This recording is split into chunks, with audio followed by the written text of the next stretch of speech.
Bien-aimé dans le Seigneur, je dis encore Amen à ces multiples enseignements que Dieu est en train de déverser sur ce sujet.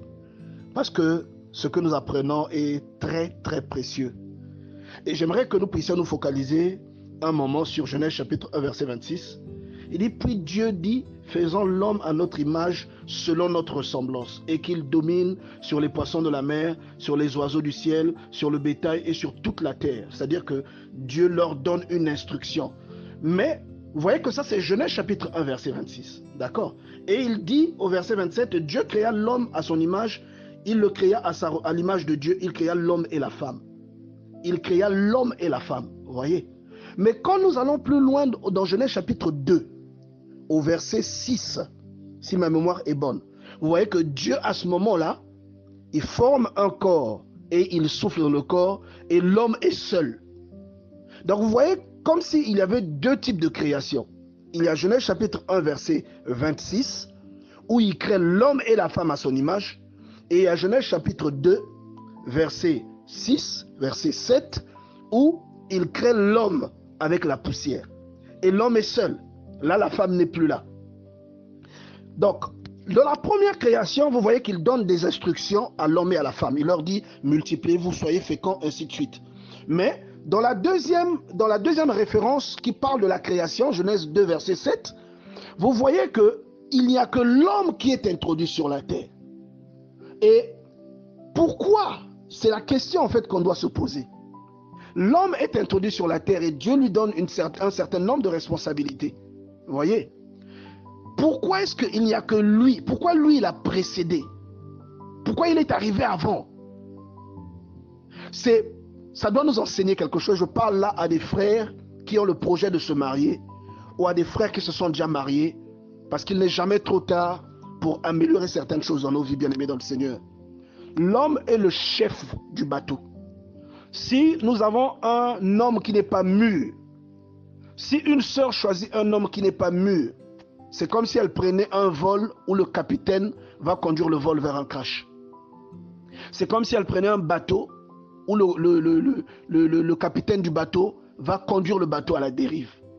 L'homme peut être âgé de 30 ans, mais s'il n'y a pas de maturité en lui, c'est un enfant. En plus des enfants que vous allez avoir, lui, il sera aussi un enfant que vous allez devoir supporter. Parce qu'il n'a pas de maturité en lui. Voyez? Et il y a des responsabilités que Dieu vous confie avant de rencontrer votre femme, avant de rencontrer la femme de votre vie. Ces responsabilités sont censées vous emmener vers la maturité. Mais tout ça, ça se passe en vous.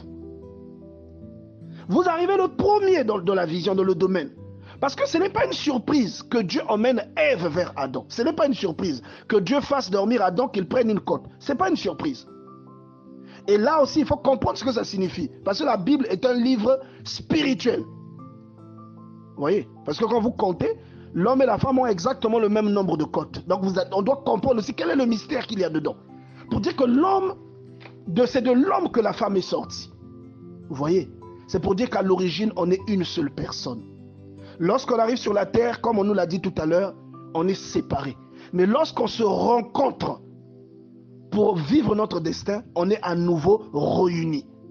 Mais entre-temps, Dieu prend le soin de nous faire passer par des événements qui doivent amener notre caractère à une certaine maturité. Vous voyez? Le caractère doit mûrir avant que Dieu ne nous introduise dans cette vision, que Dieu ne nous introduise dans ce domaine de notre vie. Vous voyez? Et aujourd'hui, beaucoup de personnes, beaucoup de sœurs vivent des mariages malheureux. Beaucoup de sœurs sont dans des ménages où elles ne sont pas heureuses parce qu'elles ont épousé un homme qui n'est pas brisé. Parce qu'elles ont épousé un homme qui n'est pas mûr. Et la maturité vient beaucoup avec la crainte de Dieu. Lorsque l'on craint Dieu, on s'intéresse à Dieu. Et lorsque l'on s'intéresse à Dieu, on devient sage. Et la sagesse apporte la maturité. Vous voyez? Ne l'épouse pas parce qu'il a les épaules carrées, comme on a dit tout à l'heure. Ne l'épouse pas parce qu'il chante bien à l'église. Parce que même dans les églises, il n'y a pas que les chrétiens bien-aimés dans le Seigneur. Ne l'épouse pas parce qu'il a un titre. Il y a des gens qui ont des titres mais qui ne sont pas mûrs. Ma soeur, lorsque tu recherches un homme, ne te trompe pas, parce que c'est un voyage qui va durer toute ta vie.